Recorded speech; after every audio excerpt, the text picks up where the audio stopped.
ओवैसी के गढ़ हैदराबाद में आज से भारतीय जनता पार्टी के राष्ट्रीय कार्यकारिणी की 2 दिन की बैठक होनी है। बीजेपी के राष्ट्रीय अध्यक्ष जेपी नड्डा के भाषण से शाम 4 बजे बैठक की शुरुआत होगी। 2 दिन तक चलने वाली इस मीटिंग में प्रधानमंत्री मोदी के साथ 180 से ज्यादा बीजेपी नेता मौजूद रहेंगे। सभी बीजेपी शासित राज्यों के मुख्यमंत्री, उप मुख्यमंत्री, केंद्रीय मंत्री, राष्ट्रीय स्तर के नेता हिस्सा लेने वाले हैं। बीजेपी की राष्ट्रीय कार्यकारिणी का ये अधिवेशन ऐसे समय में हो रहा है जब तेलंगाना में 2023 में विधानसभा चुनाव होने हैं। बीजेपी का फोकस इस बार दक्षिण पर है। 18 साल बाद हैदराबाद में बीजेपी की ये बैठक होने जा रही है। तो 2 दिन ये बैठक चलेगी। जेपी नड्डा इस बैठक की शुरुआत करेंगे।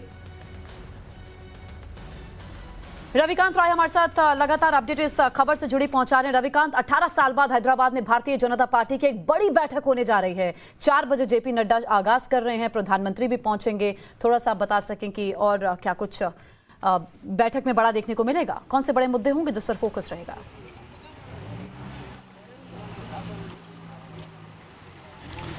देखिए ज्योत्सना, सबसे पहले मैं यहाँ की तस्वीरें दिखाता हूँ कि किस तरीके से भारतीय जनता पार्टी ने यहाँ पर तैयारी की है। ये कमल का चिन्ह है और जो प्रवेश द्वार बनाया गया है उसके ठीक बाहर ये कमल की आकृति को बनाया गया है।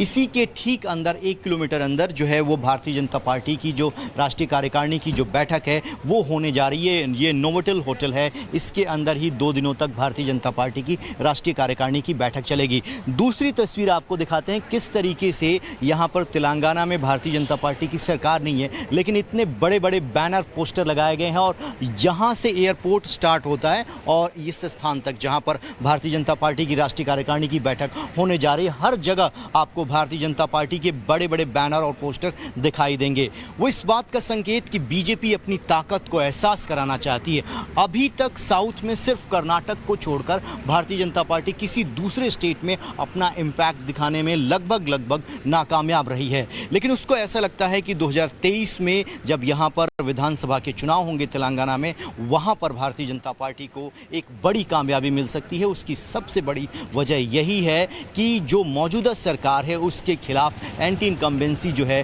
वो लगातार बढ़ती जा रही है और इसीलिए भारतीय जनता पार्टी ने कार्यकारिणी से ठीक पहले अपने सभी नेताओं को, केंद्रीय मंत्रियों को ये कहा कि तेलंगाना की जो विधानसभा सीटें हैं 119, वहाँ पर आपको रात्रि प्रवास करना है, यानी 48 घंटे तक हर एक विधानसभा में एक बड़े नेता को समय बिताना है और भारतीय जनता पार्टी की जो रणनीति है उनको बताना है।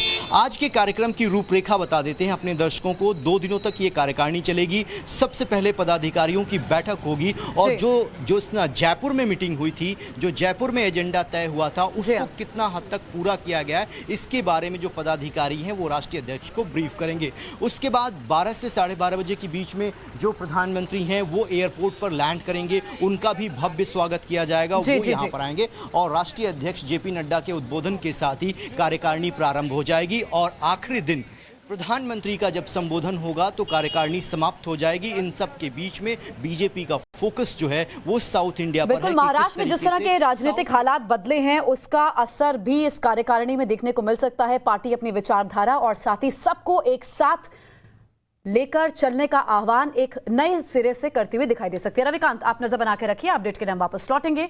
वक्त हो चला है सुपर